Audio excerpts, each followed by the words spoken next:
विश्व विरासत दिवस के अवसर पर बिहार संग्रहालय के महानिदेशक अंजनी कुमार सिंह अपना आशीर्वचन देते हुए। आप देख रहे हैं अमृत न्यूज पटना से। उत्तर देश की राजधानी थी और उस समय जो देश आज भारत सबसे बड़ा था उस समय देश, और उस समय जो कला की जो स्थिति थी और जो हमारे द्वारा कुछ कोटि के हैं उस पीरियड में अगर जाओगे तो आपको अद्भुत चीजें उस जमाने में विकसित हुई। अगर आप हमारे संग्रहालय में ध्यान से देखिएगा तो उस समय आप ऐसी मिट्टी की मूर्तियां पाइएगा कि आप केस कला देखो, उसका वस्त्र देखो तो चकित हो जाओगे।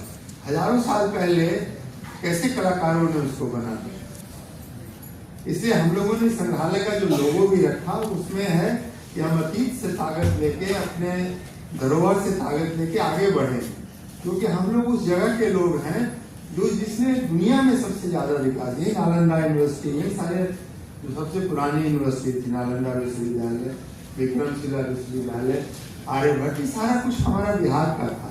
ये पूरी कहानी देश के लोग जाने, दुनिया के लोग जाने और बिहार की आने वाली जो पीढ़ी है उसको जाने, इसी उद्देश्य से ये किया गया।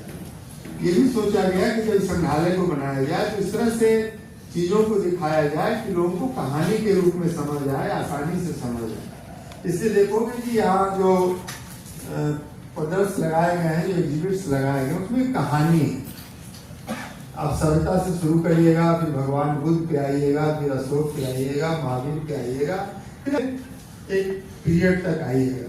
फिर उसके बाद का पीरियड अगर आपको देखना है तो पटना संग्रहालय में जाना होगा, तो वहाँ संग्रहित की गई। तो बिहार संग्रहालय और पटना संग्रहालय का मिलके आपको पूरे बिहार का धरोहर, देश का धरोहर मिलेगा। अपने जो पहले राष्ट्रपति थे राजेंद्र प्रसाद जी, उन्होंने कहा भी है, वो हमारे लिखा हुआ भी एक जगह है कि बिहार का इतिहास ही देश का इतिहास है। जमाने में ऐसा था।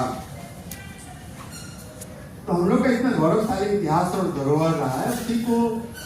लेकिन हुआ क्या, एक और भी चीज है, कोई चीज अगर बहुत ज्यादा हो तो लोग उसका महत्व और ध्यान नहीं देते। अपने यहाँ क्या है कि पूरे बिहार में जाओ, पूरा नालंदा, नवादा या मोतिहारी, नॉर्थ बिहार, वैशाली, बक्सर, तो इतनी चीजें बिखरी पड़ी हैं और हर जगह कोई घर बनाता है, कोई कुआं बनाता है, तो उसको हर जगह कुछ न कुछ मिल जाता है। और माउंट भी उतने हैं, जो पुराने वाले जहाँ पर खुदाई होती है वो भी इतने ज्यादा है कि बहुत माउंट से तो आप आदमी को हटा ही नहीं सकते। जैसे पाटलिपुत्रा अगर राजधानी थी तो उसके अवशेष के लिए पटना सिटी की खुदाई करनी होगी, लेकिन कौन करेगा पटना सिटी की खुदाई, वो संभव है करना। तो अपने यहाँ ये बिखरा हुआ है, बड़ा पड़ा हुआ है। जहाँ जाओ, मंदिर के पास जाओ, वहाँ 6-7 मूर्ति मिलेगी। कई स्कूल के प्रांगण में जाओ, वहाँ बहुत सारा चीज रखा मिलेगा। लेकिन एक जब हमारा इतना गौरवशाली इतिहास और धरोहर है तो हम लोग चाहते हैं कि जागरूकता पैदा हो।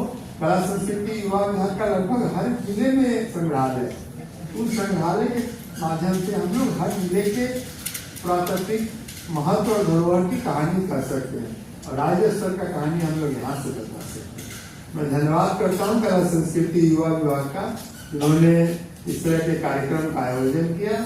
ऐसे कार्यक्रम जितने होंगे उतना अच्छा है।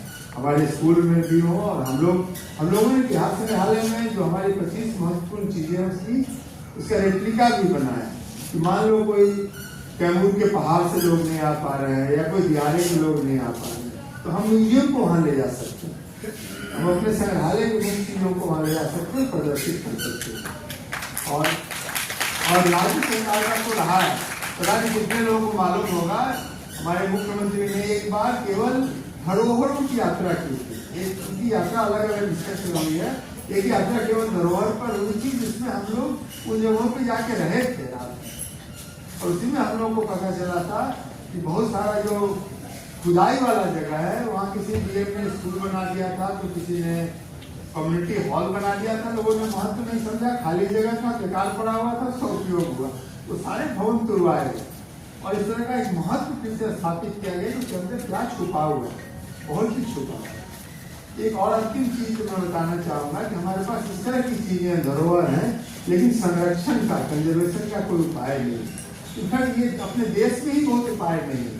थोड़ा मोड़ा लखनऊ में है, थोड़ा दिल्ली बॉम्बे में कहीं कहीं म्यूजियम के साथ, इससे हम लोग बहुत बड़ी राशि राज्य सरकार खर्च कर रही है कंजर्वेशन लैब बनाने। बिहार म्यूजियम में नहीं बनना, पटना म्यूजियम में नहीं बनना। और हम लोग चाहते हैं कि जितनी सारी चीजें हमारे पास हैं जिनकी स्थिति अच्छी नहीं है उन सबको संग्रहित किया जाए और फिर उनका कंजर्वेशन और उनका अच्छे से प्रदर्शन। बहुत बहुत धन्यवाद।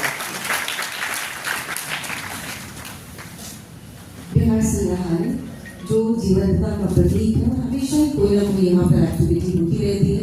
जैसे अभी भी आप मिलन दास जी की कला को आप लोगों ने देखा होगा, तो ये अक्सर ही विभिन्न कलाओं का केंद्र और हमेशा ही कार्यक्रम का आयोजन यहाँ होता है। आभार प्रकट करते हैं महानिदेशक बिहार संग्रहालय श्री अंजनी कुमार सिंह।